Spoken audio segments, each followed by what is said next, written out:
अस्सलाम वालेकुम dear viewers, उम्मीद करता हूँ आप सब खैरियत से होंगे। मैं हूँ आसिफ अली, इंग्लिश लेक्चरर। आज के इस वीडियो में डियर व्यूअर्स सेकेंड ईयर के बलूचिस्तान बोर्ड के इंग्लिश पेपर के बारे में कम्प्लीटली मैं आप लोगों को गाइड करने वाला हूँ कि आपने पेपर की तैयारी कैसे करनी है, कौन से क्वेश्चंस तैयार करने हैं, आपके बोर्ड पेपर का पैटर्न कैसा होता है, कौन से क्वेश्चंस आते रहते हैं और पास्ट में 4 साल पास्ट पेपर्स में कौन से क्वेश्चंस मोस्ट रिपीटेडली पूछे गए हैं डियर व्यूअर्स। ये कंप्लीट एनालिसिस आपको इस वीडियो में मिलने वाला है। वीडियो को एंड तक लाजमी देखिए ताकि आप कंप्लीटली मेंटली प्रिपेयर रहें कि कौन कौन से क्वेश्चंस आपने तैयार करने हैं। सो डियर व्यूअर्स, आइए स्टार्ट लेते हैं। सबसे पहले आप लोगों को पता होना चाहिए आपका पेपर कितने हिस्सों में डिवाइडेड होता है। 3 हिस्सों में dear viewers, part 1, part 2 and part 3। Part 1 में आपके पास 15 मार्क्स के एमसीक्यूज होते हैं और ये कहाँ से लिए जाते हैं। आपके पास 5 एमसीक्यूज, जो पहला क्वेश्चन होता है चूज द करेक्ट ऑप्शन, ये आपके यूनिट्स में से लिए जाते हैं। यूनिट्स में से जैसे कि फॉर इंस्टेंस आपके पास द ब्लैंकेट यूनिट है, यहाँ से आपके एमसीक्यूज किस तरह उठाए जा सकते हैं। ये पूछा जा सकता है कि ब्लैंकेट को कितने हिस्सों में कट किया गया, तो आप क्या ऑप्शन चूज करोगे, 1, 2, 3, 4। डियर व्यूअर्स, ब्लैंकेट को 2 हिस्सों में कट किया जाता है, तो आपका करेक्ट ऑप्शन बनेगा 2। इसी तरह ये भी पूछा जा सकता है कि ब्लैंकेट क्यों लाया गया। It was a last gift for the grand dad को, दादा को, लड़के के दादा को ये एज अ लास्ट गिफ्ट देता है लड़के का बाप। सो इस तरह के एमसीक्यूज आपके बन सकते हैं आपके यूनिट्स में से। सो डियर व्यूअर्स, आपने अपने यूनिट्स पढ़ने हैं जिससे आपके एमसीक्यूज कवर हो जाएंगे। दूसरा 5 नंबर के ट्रू एंड फॉल्स होते हैं, वो भी आपके यूनिट्स पढ़ने के बाद ही आपके कवर अप हो सकते हैं। जैसे कि for instance true and false आपसे पूछे जाते हैं कि dad brought the blanket, so ये ट्रू है डियर व्यूअर्स। अगर ये एमसीक्यूज इस तरह था the boy brought the blanket, तो ये फॉल्स हो जाएगा डियर व्यूअर्स। तो ये आपको तभी आप रिकॉल कर सकते हैं अगर आपने यूनिट्स पढ़े। अगर आप यूनिट्स पढ़ेंगे, स्टोरीज माइंड में होंगी, तो ट्रू एंड फॉल्स ऑटोमेटिकली और इजीली आप रिकॉल कर सकते हैं और वो सही गलत आराम से सॉल्व कर सकते हैं। ये हो गए 10 मार्क्स। अगले जो 5 एमसीक्यूज होते हैं वो डियर व्यूअर्स आपके ग्रामर पोर्शन से लिए जाते हैं, वो कहीं और से नहीं लिए जाते। और ग्रामर पोर्शन भी आपका बहुत ही लिमिटेड है सेकेंड ईयर में। कौन कौन से एरियाज़ हैं, 8 से 9 एरियाज़ हैं जो कि आपने देखे जाने। पूरे 4 साल पास्ट पेपर्स में यही एरियाज हिट हुए, इससे बाहर एमसीक्यूज बनता ही नहीं और कोई जवाब भी नहीं बनता कि इनसे हट के बनाया जाए, क्योंकि आपके पूरे टेक्स्ट बुक में है ही यही ग्रामेटिकल टॉपिक्स। कौन कौन से dear viewers, parts of speech briefly आपने देखे जाने हैं और इसके अलावा डियर व्यूअर्स आपने फ्रेजेस देखने हैं, क्लॉजेस देखने हैं, ये तीसरा पॉइंट हो गया। क्लॉजेस देखने हैं, कंडीशनल्स देखने हैं आपने डियर व्यूअर्स, जेरेंड देखना है जो कि बहुत ही छोटा सा टॉपिक है, पार्टिसिपल्स देखने हैं, वो भी छोटा सा टॉपिक है डियर व्यूअर्स, टेंसेस देखने हैं, वो भी इजी है, बेसिक्स है आपके लिए। एंड लास्ट 3 हैं आपके पास सेंटेंस करेक्शन जो कि आपके बुक में ही होंगी, और इन्फिनेटिव्स एंड कंजंक्शन के टाइप्स। इन एरिया से बाहर आपका क्वेश्चन बनता ही नहीं है ग्रामेटिकल टॉपिक्स के लिहाज से डियर व्यूअर्स ऑब्जेक्टिव पोर्शन में। उसके बाद डियर व्यूअर्स आपका आता है पार्ट 2। पार्ट 2 में डियर व्यूअर्स आपके पास शॉर्ट क्वेश्चंस होते हैं जो कि 20 मार्क्स के होते हैं। 5 शॉर्ट क्वेश्चंस होते हैं, हर क्वेश्चन के आपको 4 मार्क्स दिए जाते हैं और आपने हर क्वेश्चन को 3 से 5 सेंटेंसेस के अंदर ही जवाब देना होता है। फॉर एग्जाम्पल आपसे पूछा जाता है dear viewers, why the boy was cutting the blanket into 2 parts, तो इसका आप ब्रीफली आंसर क्या दे सकते हैं, the boy was cutting the blanket into 2 pieces because he wanted to give one piece to the granddad and the other piece he was to keep at home।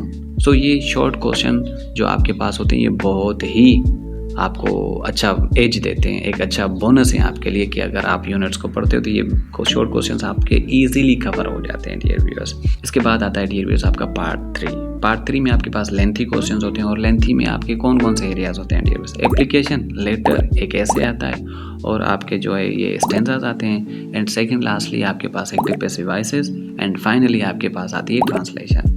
Dear viewers, ये बहुत limited areas हैं जो कि आपने cover up करने। ऐसे भी dear viewers बहुत ही बेसिक्स आते हैं, जैसे कि फॉर इंस्टेंस 2025 में आपके पास आए माय फेवरेट टीचर, 15 मार्क्स का ऐसे बहुत बेसिक ऐसे है। और इसके बाद आपके पास 2024 में जो ऐसे आया वो एयर पॉल्यूशन, जो कि आपको यूनिट्स में पढ़ाए जाते हैं एयर टॉपिक्स। और 2021 में डियर व्यूअर्स आपके पास आया मोबाइल फ़ोन, इसके एडवांटेजेस और डिसएडवांटेजेस। ये तो हर आम बंदा भी लिख सकता है, तो आप सेकेंड ईयर के स्टूडेंट हैं, आप इनको बहुत बेसिक्स से तैयार कर सकते हैं, अपने यूनिट्स में से तैयार कर सकते हैं, या नेट पे आपने एक क्लिक लगाया, सर्च किया कि mobile phone its advantages and disadvantages, सारे के सारे आपके पास हेडिंग्स आ जाएंगे, बुलेट पॉइंट्स आ जाएंगे, जिनको आपने एक्सप्लेन करना है थोड़ा सा। 2019 में जो आपके पास ऐसे आए वो है टेक्निकल एजुकेशन की इंपॉर्टेंस। सो डियर व्यूअर्स, इस तरह के क्वेश्चंस बहुत बेसिक्स हैं और ये आपके पास आपके टेक्स्ट बुक में भी मौजूद हैं, इसकी इन्फॉर्मेशन भी मौजूद है। अगर आप नेट पे सर्च नहीं भी करते तो आप अपने टेक्स्ट बुक में से जो यूनिट्स हैं उनको ढंग से पढ़ते हैं भी, ये आपके कवर अप हो जाते हैं डियर व्यूअर्स। ये 15 नंबर का ऐसे हो गया। उसके बाद आपके पास आती है समरी डियर व्यूअर्स। समरी आती है आपके यूनिट्स की, जैसे कि आपके पास Rubaiyat of Omar Khayyam poem में आपसे पूछा जा सकता है कि इसकी आप जो है समरी लिख के दिखाएं। और इसी तरह dear viewers, I have a dream जो स्पीच दिए किंग मार्टिन लूथर ने, उस स्पीच की समरी लिख के दिखाएं। तो मैं आपको समरीज बताता हूँ कि आपके पास पेपर्स में कहाँ कहाँ से समरीज लिखी गई है। 2025 में the spider and the fly summary आई है डियर व्यूअर्स। 2021 में आपके पास रुबैयत ऑफ उमर खयाम की पोएम को आप क्या करें, समराइज करें। 2024 में डिग्निटी ऑफ लेबर आपसे पूछा गया, उसकी समरी लिखें। 2021 में आपके पास आई हैव अ ड्रीम जो स्पीच है उसकी समरी का पूछा गया है। तो डियर व्यूअर्स, आपके जो यूनिट्स हैं आप उनको पढ़ें तो उनकी समरीज भी आप आराम से लिख सकते हैं कि इस यूनिट में ये वाक़यात हैं और इस तरह की स्टोरी है।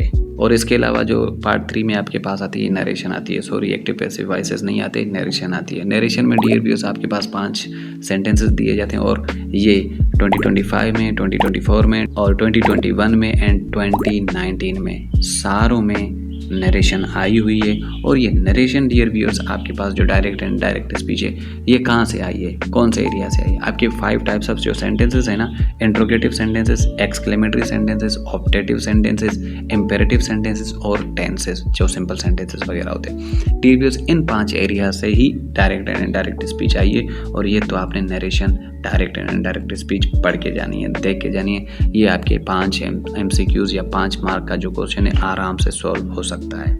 और सेकंड लास्टली हमारे पास है डियर व्यूअर्स ट्रांसलेशन। ट्रांसलेशन पे कमांड करने के लिए आपने सिंपल सेंटेंसेस को जो आपके टेक्स्ट बुक में उनको ट्रांसलेट करते रहो तो आपकी ट्रांसलेशन पे कमांड आ जाती है और आप सेंटेंस। और इसके अलावा दूसरा पॉइंट ये भी है कि आप टेंसेस को सही से पढ़ो और टेंसेस को सही से पढ़ोगे तो सेंटेंसेस सीख जाओगे, सेंटेंस को आप आराम से ट्रांसलेट कर सकते हो। एंड लास्ट है हमारे पास डियर व्यूअर्स एप्लीकेशन या लेटर। आपके 5 साल पास्ट पेपर्स में बार बार जो आया है वो लेटर आया है, लेकिन एक बार एप्लीकेशन आई है। 2025 में आपकी एप्लीकेशन आई तो ये एक्सपेक्टेड है कि 2026 में भी एप्लीकेशन आए। पहले लेटर आ रहा था बार बार, अब एप्लीकेशन स्टार्ट हुई है तो आने वाले साल में भी 2026 में भी आपके पास एप्लीकेशन आ सकती है डियर व्यूअर्स। लेकिन तैयार आप दोनों को करें, 1-2 लेटर्स तैयार करें, 1-2 एप्लीकेशंस करें।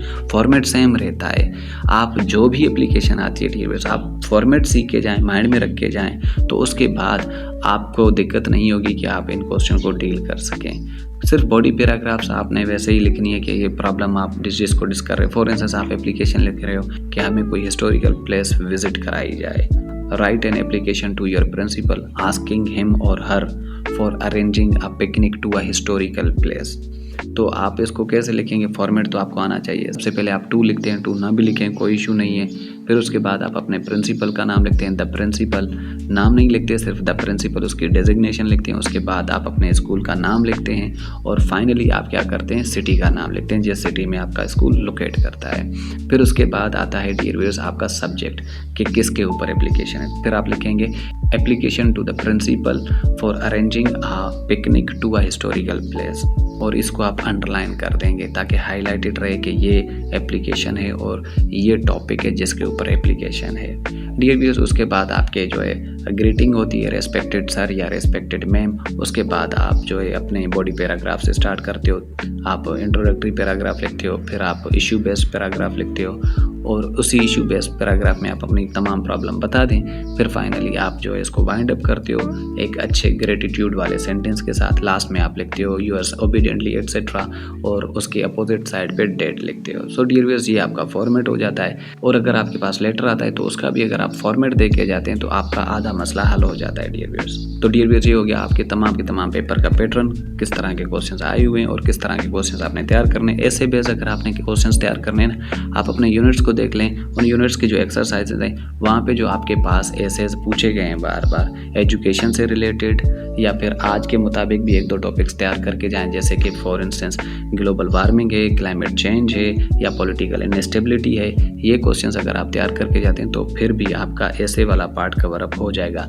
2 और एरियाज़ में जिनको मोस्टली टारगेट किया जा सकता है 2026 में, एक एआई, एक ऐसे आप एआई पे तैयार करके जाएं, दूसरा ऐसे आप सोशल मीडिया के ऊपर तैयार करके जाएं। ये 5-6 ऐसे हैं जिनको आप आराम से तैयार भी कर सकते हैं और इनसे बाहर आपसे ऐसे नहीं पूछे जाएंगे। तो डियर व्यूअर्स, ये हो गया आपके पास कंप्लीट बोर्ड के पेपर का पैटर्न, किस तरह के क्वेश्चंस आए हुए हैं पास्ट पेपर्स में और किस तरह के क्वेश्चंस एक्सपेक्टेड हैं और आप अपने टेक्स्ट बुक में से कौन से एरियाज तैयार करके जाएंगे। सो डियर व्यूअर्स, मुझे दीजिए इजाज़त, मिलते हैं किसी नेक्स्ट वीडियो में। थैंक यू सो मच, अल्लाह हाफिज़, टेक केयर।